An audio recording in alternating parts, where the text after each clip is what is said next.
Welcome to B2B Marketing Methods. I'm your host, Terri Hoffman, and I'm the CEO of Marketing Refresh. Let's face it, embracing digital marketing is daunting. This podcast was created to make it more approachable. Join me as we talk to CEOs, sales leaders, and revenue growth experts who will share lessons learned and tips from their own journeys.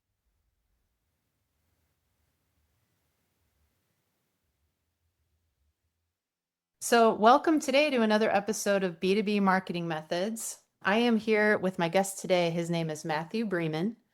Matthew wears a lot of hats. I've had a couple guests on lately who are just all about wearing lots of hats, and Matthew's another one of them. I'm going to let him introduce himself, but let me just give you a little preview of what we're going to be talking about today. We're going to focus on a new topic that we haven't really covered in our series yet, and we're going to talk a lot about channel and partner marketing and the challenges that come along with that type of business model when it comes to your sales and marketing programs. We're going to talk about how to activate your partners, how to make the dealers and distributors really an extension of your sales team, and how to go about some of the training that's necessary to make sure that those partners are educated on your product and how it fits into the solutions that they're selling. So it's bigger than a marketing conversation today, but marketing is definitely a key part of it. So with that preview, welcome, Matthew. Thank you for joining me today. Thanks for having me. It's an honor to be here. Absolutely. So you've got some branding behind you there, but maybe you can talk a little bit about one of the hats you wear and also kind of give people a little bit of information on the other hat you wear in our town. Okay. Well, it's funny because I didn't realize what was behind me in terms of both those hats. Sure. Perfect planning. So I am the Senior Vice President of Marketing and Operations for ProStar GeoCorp. We're a small publicly traded company. Our offices are in Grand Junction, Colorado. We're traded on the Toronto Exchange, so a little bit different of a setup than most companies. So that's my day-to-day, like 9 to 5. I wish it was 9 to 5. That's my like 7 to 6 p.m. job. Okay. And then the other part of it is I'm the mayor of the city of Fruita, Colorado. Right. Which my husband and I are proud residents for the past few years. We love our town. So it's a cool place to live. It is. It's like a little, like you and I were talking about when we were planning for this interview, it's like a little Mayberry. We live in a bubble and I'm grateful for it. Mm-hmm. It's, people know each other and there's a lot of community involvement. So we're very fortunate. Yeah, for sure. So I guess before we dive into the topics I previewed, I think it's really helpful to have some context about your background. You have had a super interesting career background, right? Very nonlinear. Very nonlinear and some pretty huge, very well-known brands that will stand out as you kind of go through your background. But tell us about where you got your career started and kind of some of the key steps that you've taken throughout your career. So sometimes I hesitate to say this. My undergraduate degree is actually lighting for musical theater. Mm-hmm. Like that's what I went to for my undergrad work. But which is a little bit different of a background for anything. But after graduation, I ended up working for MTV Nickelodeon at their studios based in Florida. So I did about 2,500 episodes of television with them and then projects all around the world, not just in television, but live events and then actually retail. It was part of their flagship store in Chicago, which was a ton of fun with MTV, Nickelodeon, Paramount, Star Trek. I mean, it was like all the fun brands that you could ever want to work with. Yeah. It was like being a kid with a really big, checking account. So that was a lot of fun. Those opportunities don't happen that often. Right. So from there, I went back and got my MBA. And from there, another small brand, Disney, hired me out of the MBA program. And I started and ran their internal creative agency. And how I kind of describe that is like all the cool stuff you see on TV, I had nothing to do with that. You get to the parks and like all the cool stuff in the parks, I had nothing to do with that. So my audience was actually internal. So about 110,000 cast members throughout the entire organization. That was my audience, which was great training because it was really about messaging and less about the branding. Yeah. That was up to the other grades. So did that, and then decided I wanted a life. My wife and I were living in two different cities at the time. So we moved to Western Colorado, where I started my own marketing agency. Mm-hmm. Did that for, over 10 years. Grew it. We were recognized as one of the top 3 in the state. And then was getting a little burned out with that, sold off most of it, kept a couple fun clients. ProStar was one of my clients, and they made me an offer to come on board as they were going from privately held to a publicly traded company. So I Mm-hmm. got to do that transition with them. And that's where I've been for the last 5 years.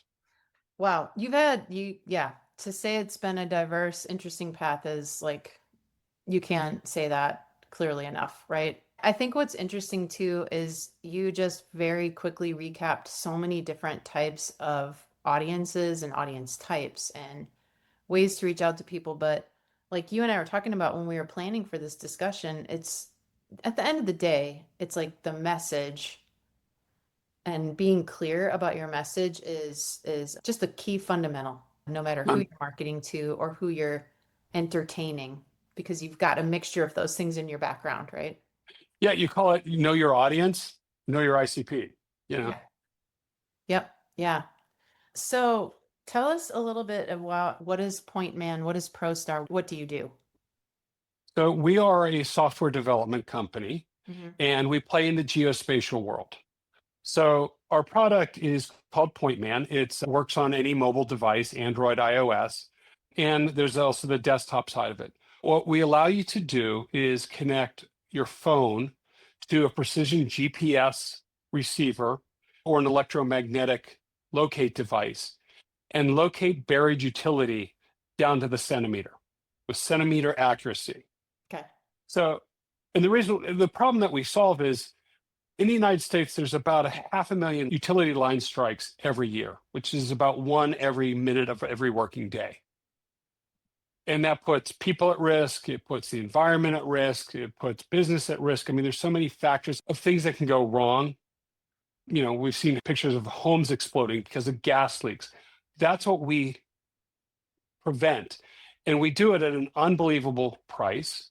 Mm-hmm. And we do it where we could do training for about a half an hour, Mm-hmm. and you could start to go out there and find buried utilities down Mm-hmm. to that centimeter accuracy. I mean, right now, the process is you go to do something at your house and you call 811, and they come out and they take their locate and they spray paint on the ground. Yeah. Okay, well, you don't know if that's accurate because there's no data behind it. It doesn't last. And if you need to do something else, they have to come back out. I mean, we've seen utilities located incorrectly by over 100 feet, and then accidents happen. Yes. Unfortunately, it happens far too often. I've also seen them come out and spray paint snow, and 2 days later it melts, and you're like, we have no idea where Mhm. anything is. Yeah. With our technology, you can go back and, you could put a pencil in the middle of a football field, and 10 years later walk back and go right to that pencil. Wow. Okay. Yeah. And I know just very little bit about your industry, and I know the centimeters matter. Yes, Well, said for safety. we save lives, we save money, Mm-hmm. we save time. Who are some of the industries that are using your product? The utility locate industry is using our Mhm. project. SUE, which stands for Subsurface Utility Engineers, Okay. they use our product quite a bit. And then a lot of large corporations use it. Initially, in the state of Colorado, if you have any interaction with CDOT, Colorado Department of Transportation, and their right of way, as it relates to utilities, you have to use our product. Okay. And a lot of times that gets used if, somebody's planning on building a building, or if they're planning on some road construction, they will first go out and use our product to locate what's currently there. Okay. So before construction even begins, they're able to go out and locate all the utilities. They take that back to the office, use it in the design process. And then when the work actually happens, nothing ever goes as planned. You go to put a line in here and you discover, which happens quite a bit in Colorado, there's an old railroad that's been buried over. And so you have to adjust where the lines go. And so you can do as built as you're putting it in bring that back to your record. And that way you have extremely accurate location data.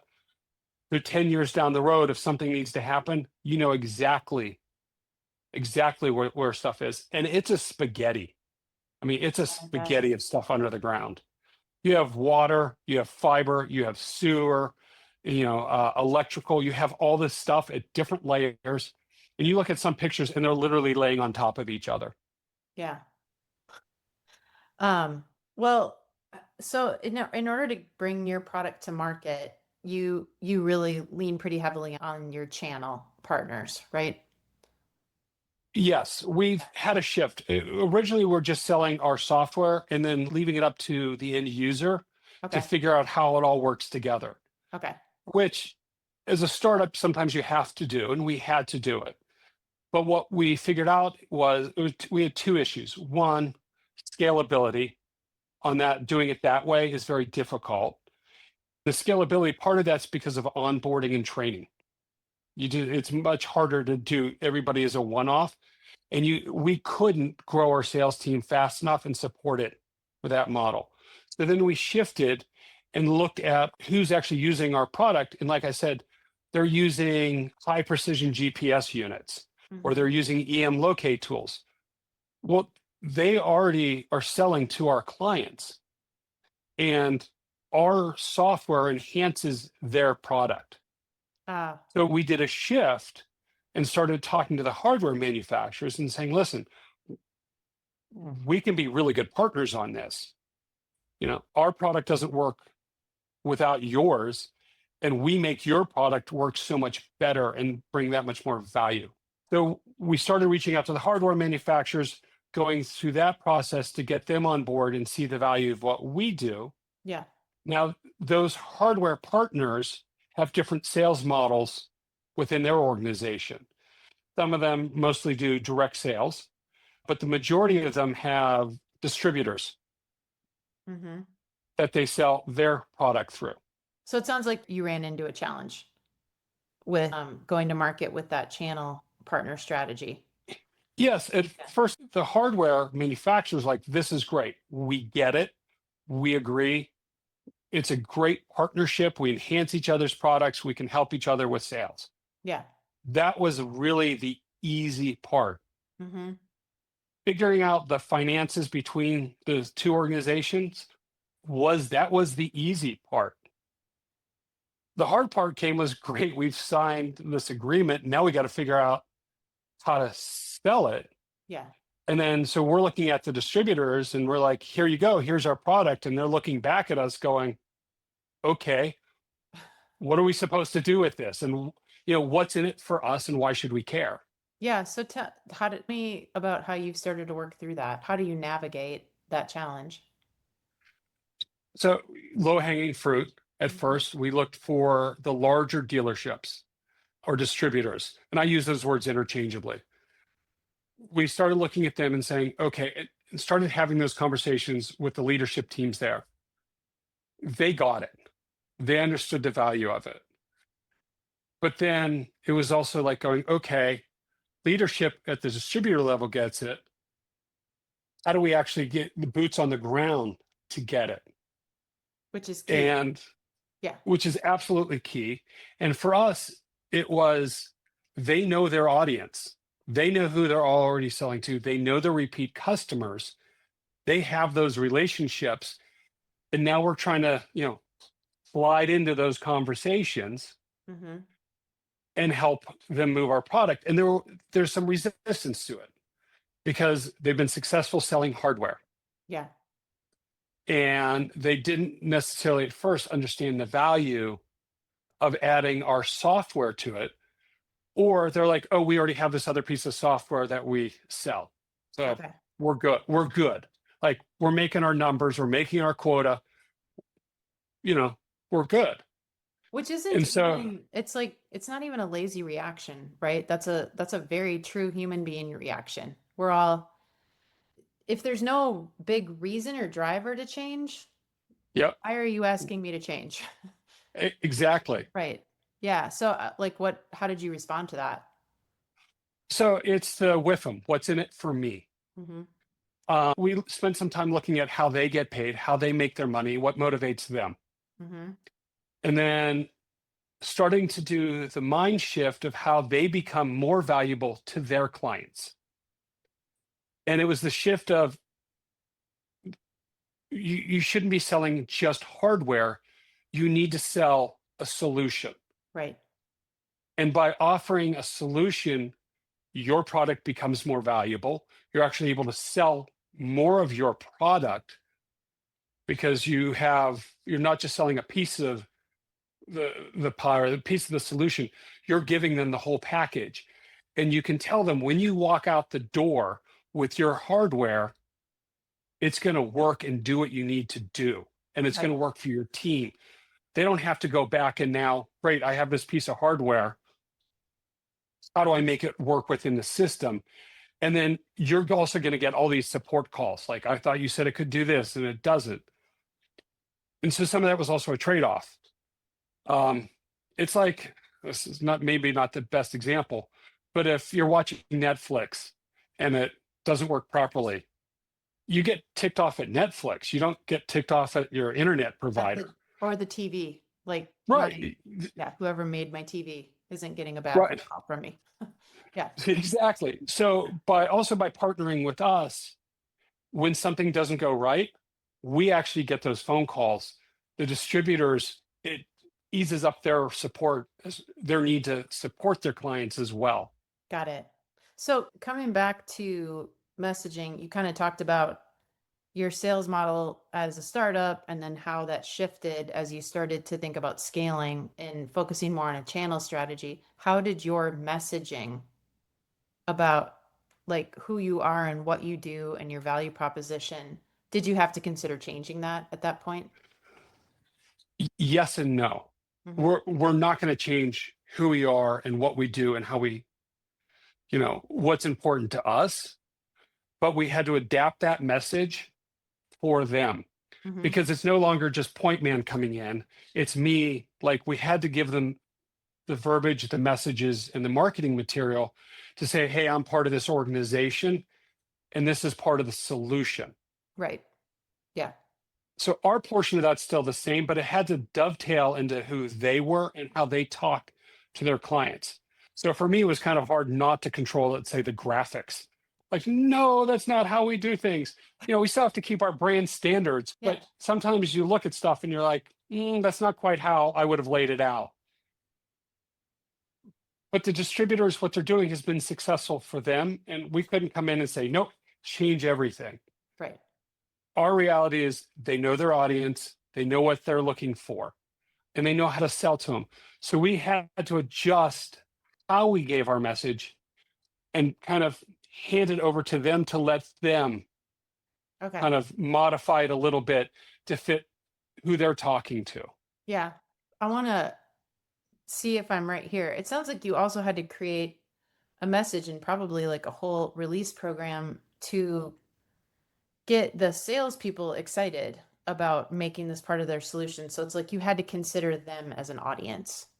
Absolutely. Well, the distributors and the dealers. First, we had to market to, it wasn't, at the dealer level, it was more of a conversation. Mm-hmm. At the high level of the dealer, they got it. But then it was marketing and having to sell to the sales team about why. And that was a process to get the distributor sales team on board. And then we had to do the next step, which is then give them the tools and the messages to sell to their customers. So it was very much multi-level. Yeah. And each kind of level, we had some learnings as kind of the process on it. But so, it's selling to the salespeople, then giving them the tools to sell to their clients. And once again, different hardware manufacturers have different audiences. Product A may be more appealing because it's 100% made in the USA and people are more concerned about that. Other products may be to a more budget conscious buyer. So we had to even make sure we were aligning with that. Yeah. And then to even complicate that even further for us, what do you do with the dealer that sells two pieces of hardware? We work with both. Then how do you kind of walk that line? Like, you could buy product A or product B from us. but no matter what, you want to add PointMan to it. Right. And like you said, your product doesn't change. It's the same product going on these Yes. different devices and being sold in through these channels, but you had to really understand those pain points. What are the challenges for each ICP in that equation, not just the end user? Right. Yeah. We first went out and said, here's kind of how you talk to the audience. And the sales teams were like, that's good for you. And then it was flat. And we're like, maybe we need to back this up. Yeah. And so we spent a lot of time internally going, okay, how do we give them enough information about our product? How do we give them the value proposition and train them to a point where they can talk about it, but they don't have to be the subject matter experts? Yeah. So we did it at a couple different levels. So the first thing we did is we looked at the sales managers. We brought the sales managers in and we did it through a series of webinars, which at first was an adjustment for us because normally when we do demos, we love to go into the details. Like, oh, you can look at this NEMA string, you can do this. That's not their world. So we had to keep it at a very high level to help them understand why it's a solution and will help them. Yeah. And then once we got them on board, they were great. They're like, our entire sales team needs to do this. So then it was training, doing the same thing and doing webinars for the sales team. Once again, doing a product demo at a high level, helping them understand how it's now a solution, but then understanding what's the benefit for them, for the sales people to offer it as a solution. Yeah. Why does it help them? Why does it make their job easier? And how can they go show their clients why this is the way you want to go and the value proposition to them?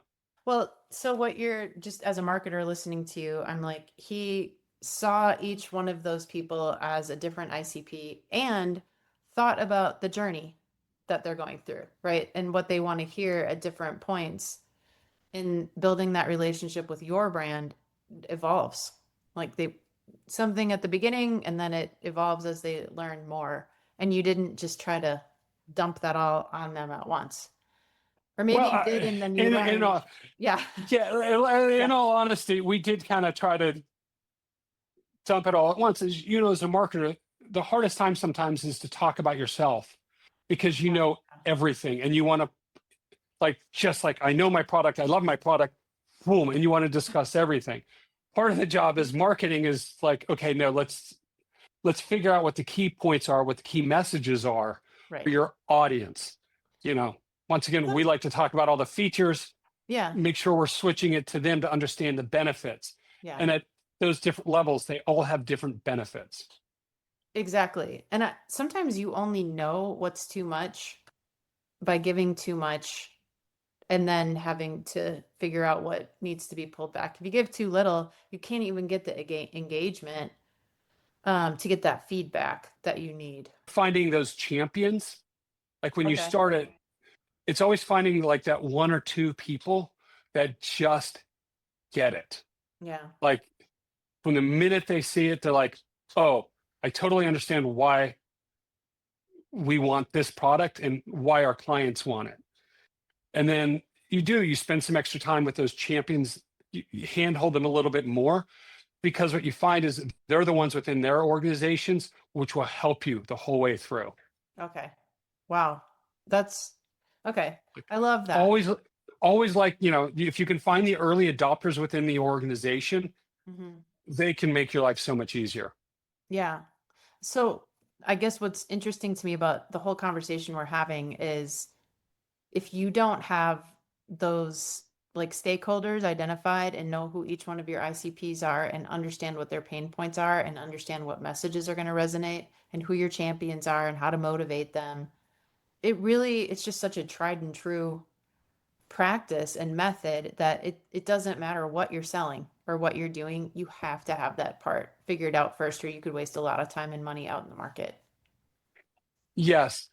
And what's slightly different about this is there's a trust factor. We have to trust the salespeople on the front line that they know their audience and what's important to them. And then you need to glean from them what their ideal customer profiles are. Okay. So we're not on the front line going, oh, distributor, here's who you should be going after, here's your, ideal customers. They already have that information. That's why they're successful. So there is a bit of trust of going, okay, if you say this is important to your clients, we're going to work with you and make sure we can dovetail our messaging into that. Yeah. But that may be completely different than another distributor. Yeah. And there is that level of trust that you have to be like, all right, you're still in business, you're successful, you clearly know what you're doing, and we have to believe that you know what you're doing and then work with you versus trying to force it on you. Yeah. I feel There's like, a lot of levels to yeah, this. there are a lot of levels to that. I have a feeling it was a journey to get to what you just described to me. Like that didn't happen overnight, nor would I No, expect it to happen overnight because it's pretty complicated. it is. And it's not an industry. This is new to the industry. Okay.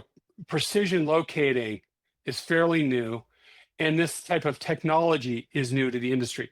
There's been practices done for I don't know how long. So it's not only like the end users are having to change their business practices. Yeah. And that's new to the industry. And so it's like everybody trying to adopt it once. And there's regulatory factors that are happening, which are really influencing it. Everybody's trying to become more efficient and more streamlined in their operations. And now the technology is catching up to where it helps them. We've had enough case studies and it's been proven enough now that more and more companies are going, oh, like we have to adopt technology into our workflow or we're going to be left behind. So Yeah. there's also a lot of learning all the way around. Yeah, no, there is. And I think I was going to ask you a little bit about your view on like how often you review that and try to keep it updated.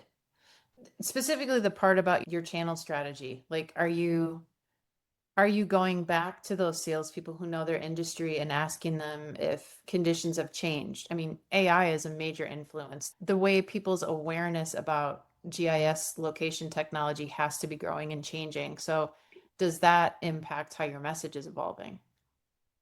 It does.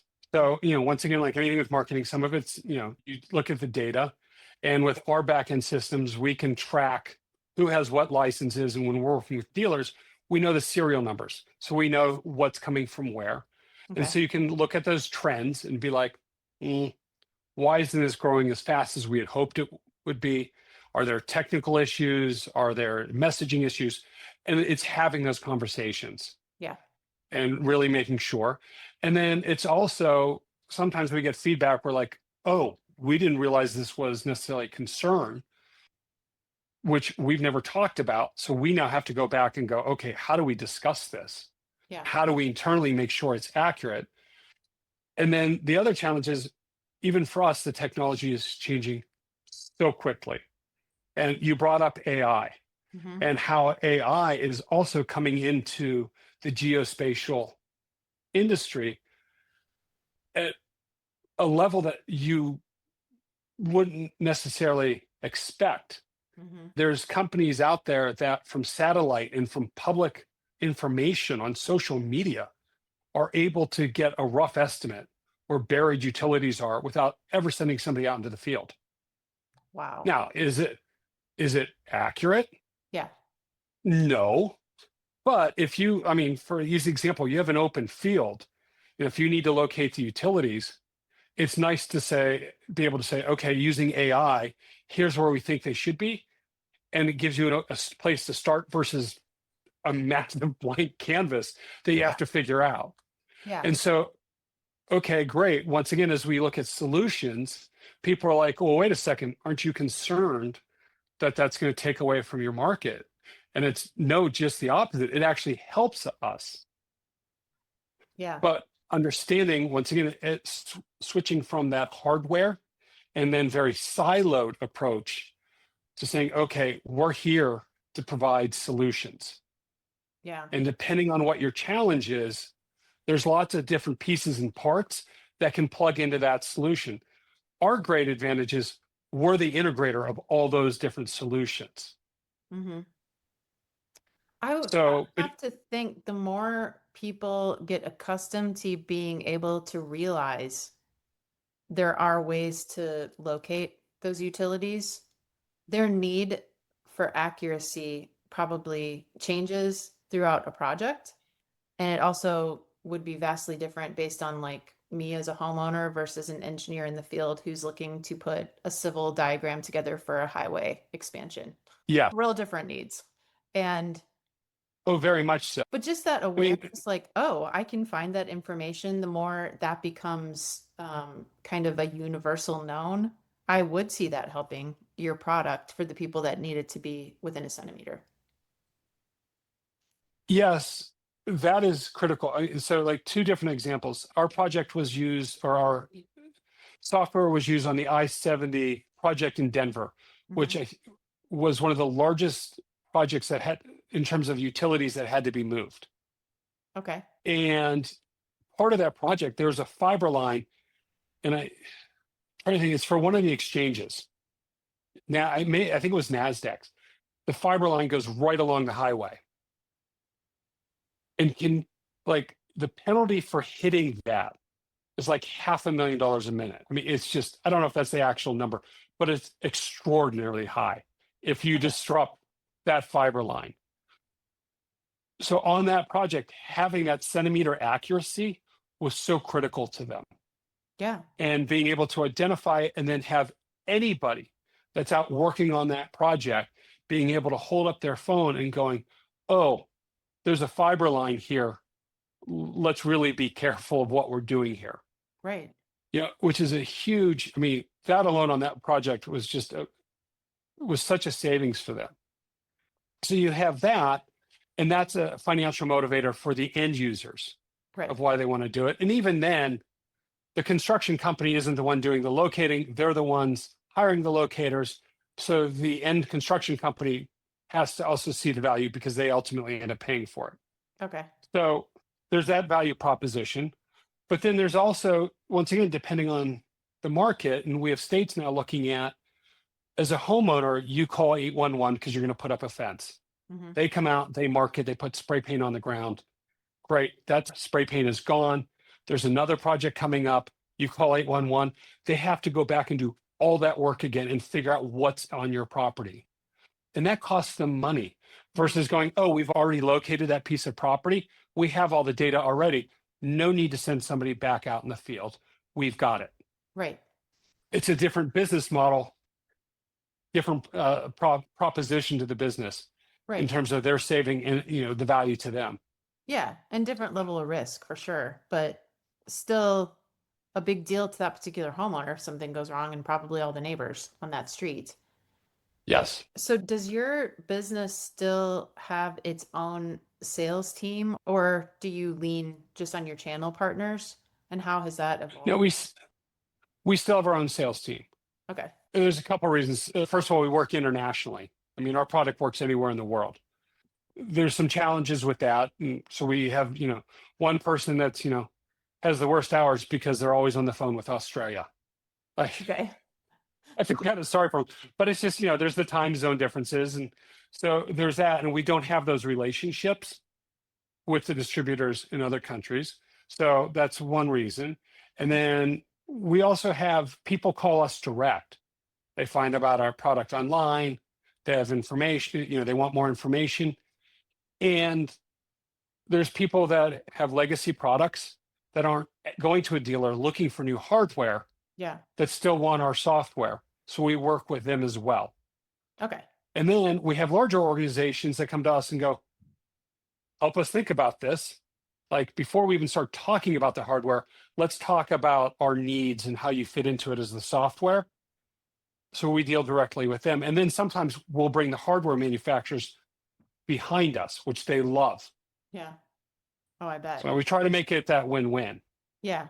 So you're creating an environment where you're not competing with them. You're figuring out, maybe they pull you in most of the time, but maybe there are instances where you pull them in as well. Because I know that sometimes with channel marketing programs, you kind of develop this unintentional conflict, or sometimes it's an intentional conflict, and that can cause quite a bit of friction. But it sounds like you've kind of designed it so that you're not creating that friction. You're trying to make, We do our best. yeah. Yeah, it's a lot of meetings. Yeah. It's a lot of conversations to make sure that you're not stepping on each other's toes. Um, and then sometimes it's at the dealer level where once again, you may have a problem where they sell competing hardware, Yeah. but yet you're the software solution that works on both. And so you do as much as you can to be neutral. But if we're brought in as part of that sales process, you have to walk that line of you always want to do what's best for the end user. And so sometimes you're like, this hardware may be better than this hardware. And you really have to have those conversations at the distributor level because you want to make sure you're not stepping on toes at that level. Yeah. And you've got to have trust in the relationship at the end of the day. Yes. Yeah. And there's sometimes, you're like, oh, this would be a great deal for us. And the distributor or the salesperson may be like, no, it's not a good deal for you because of X, Y, and Z. And you have to have that trust with them. Yeah. Well, I want to make sure before we finish up our conversation that we do talk a little bit about your hat that you wear as the mayor of the city of Fruita. It's fun living in two different worlds. I know. I mean, let's get ready for a big old left turn here in the conversation. So, but it's a left turn, but still a lot of like common threads in the marketing story is that in your role as mayor, what are some of like civil things and kind of political things aside, when you think about messaging to the community, how do you approach that? Like, what are the things that you're thinking of strategically to figure out how to develop that message to the community? So I will not make this political at all. Yeah. But the nice thing in Fruita is you don't run as a Republican or Democrat or an independent. You just run as an individual, which is great. It also creates a blank slate in terms of what you talk about because there's no party or whatever that you have to kind of deal with. Coming from a marketing background, there's kind of two phases. One is you have to get elected. And so that's like a standard campaign. We live in a small enough community where it's a lot of coffees and you're meeting with people. For me, it's you identify your principles and make sure that's what you talk about. And then it's a lot of coffees, a lot of yard signs, and just getting out. Yeah. So fine, great. You get elected, you come into office, and then you're like, uh-oh, now what? And so for the hard part for me is like, I come from, with a marketing background, like I know my ideal customer profile. Like, they're this age, they're this, here's their income, here's what they're interested in. All of a sudden you come into a municipal level, everybody's your client. Yeah. And you really have to kind of figure out, once again, I always get back to principle-based leadership, but your messaging has to follow your principles and it has to be consistent no matter what the audience is. But it's a very, very different kind of way that you deliver it. Right. It was a little bit of a learning curve at first to go like, nope, I'm only going to talk to this group. And you're like, oh, nope, mess that one up. So, and really, how do you do that? And then the other challenges from, so that's as an individual, but then as a city, Yeah. like communication is key. Community engagement is so important. And how do you reach people who may not be all that interested until it doesn't go the way that they want it to, and then they become very interested. So how do you kind of push that information through all these different channels? Yeah. And then getting that feedback on how people are listening to you. Yeah. And I kind of joke about, we just did a community survey and only 67% of the respondents realized the city had a website. And you're just like, oh, this shouldn't be this hard.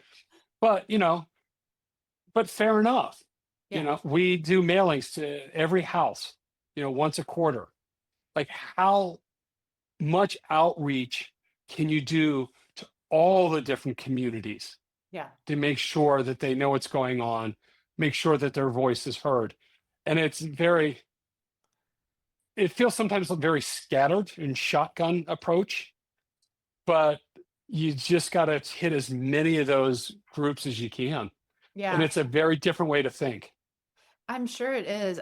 You and I have talked about this before. I think our community is small. It's a well, I moved here from Houston, which is like 4, 5, 6 million people, whatever it is these days. And what is the population of Fruita? 10, 12,000? I don't even Now know. we're just under 14,000, Okay. and Yeah. we're 7 square miles. Just you're making me love living here even more just with those numbers. But I worked at a place that had 45,000 employees on a 47 square acre campus. Like I worked at a place larger than where I now live. what a difference. That's crazy. But what I was going to say is something that I think is really interesting about our community is that you go to some cities or towns and they have like a homogeneous feel. That is not how Fruita is, which again is another reason I like it here. There's a very diverse culture and there isn't a consistency in thought where you meet people from Fruita and you're like, "Oh, they must be like this." No.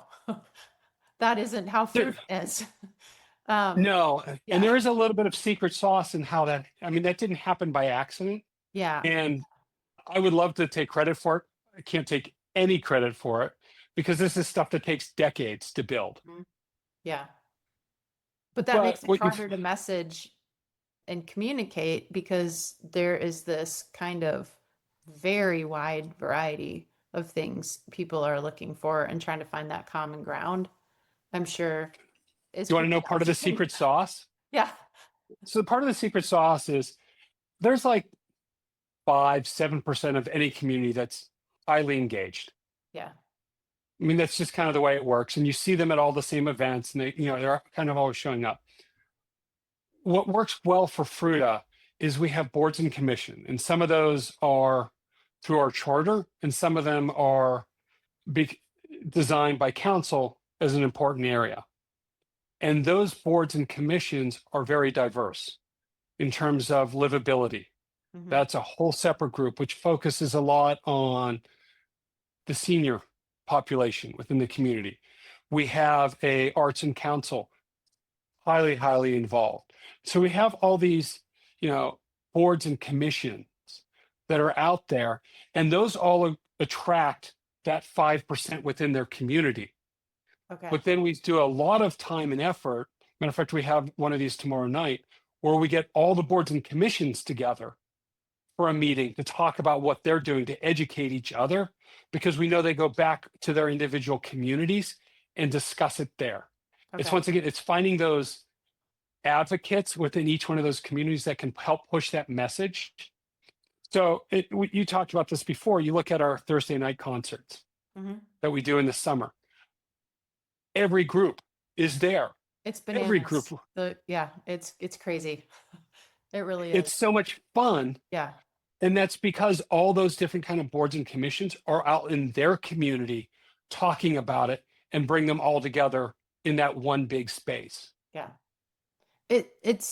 I remember the first one of those that my husband and I went to a few years ago. We put our lawn chairs out on the lawn of City Hall. It is, and you have this like cool little band playing, and you look around and you're like, I have seen people from infant to people in their 90s. And the people in their 90s are out there on walkers dancing to the bluegrass band. And every age in between, and in such a small community, that is incredible. Full field every Thursday. It's a lot of Really fun. wild. Yeah, it's really, really fun. Uh-oh, I better stop talking here. Everybody I know, all my friends here in Fruita are gonna be like, stop talking about Fruita. We don't want more people to move here. Which is hilarious. That's a whole different challenge you have to deal with. Yes. But I think so something I'm hearing that is like a parallel is you talked about champions in your kind of 9 to 5 life, right? Identifying these champions who can move it forward. And that seems to be what you're describing. It's funny. I never thought about it until Yeah. you brought it up. Yeah. Those boards and commissions are almost like distributors for Yes. the city. I mean, Yes. I never thought about it until you mentioned that. But yeah, there is a lot of similarities. Yeah. It's like they're helping you get that message out and kind of the ones who want to stay engaged and involved. And they're the people who will be followed. Yep. Because, yeah, people listen to them. So that's pretty cool. You arrived at the same strategy. I never really Both thought about it. places. Yeah, that's But neat. now I got to think about that some more and like, what are the lessons learned from both of these Right. that might cross over.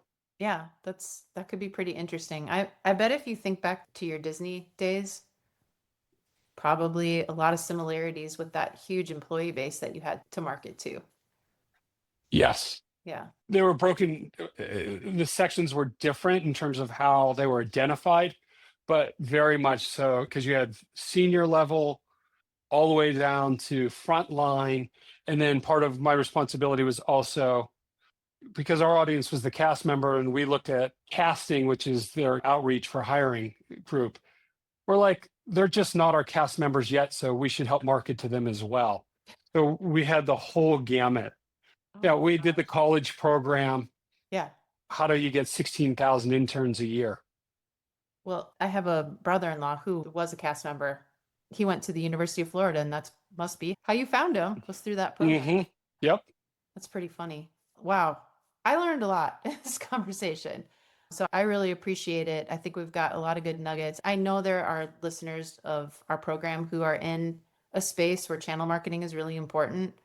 And I think you shared some really great stuff that can help some companies out there. So I appreciate Well, it. I'm glad and thanks for having me and Yeah. enjoy talking. I mean, this is great for me. I get to talk about what I'm passionate about. So thank you. Yeah, no, you're welcome.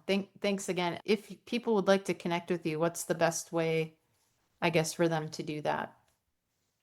I'm on the website of pointman.com. Okay. There's that. So I'm easily accessible that way. And then with Fruita, just go to the Fruita website and look for the mayor and Just my look cell for phone the number and emails tallest, there. just look for the tallest guy at all the events. We'll include the link. The point. Probably more on the point Yeah. man side than Yeah. the city side.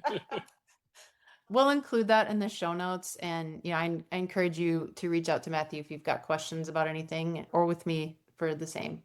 But thanks again. I really appreciate your time today. Thank you. It's been a pleasure. Thank you for listening to B2B Marketing Methods. Please be sure to follow us on your favorite podcast channel and leave us a review. We'd love to hear from you and connect. You can find me on LinkedIn or visit our company website at marketingrefresh.com.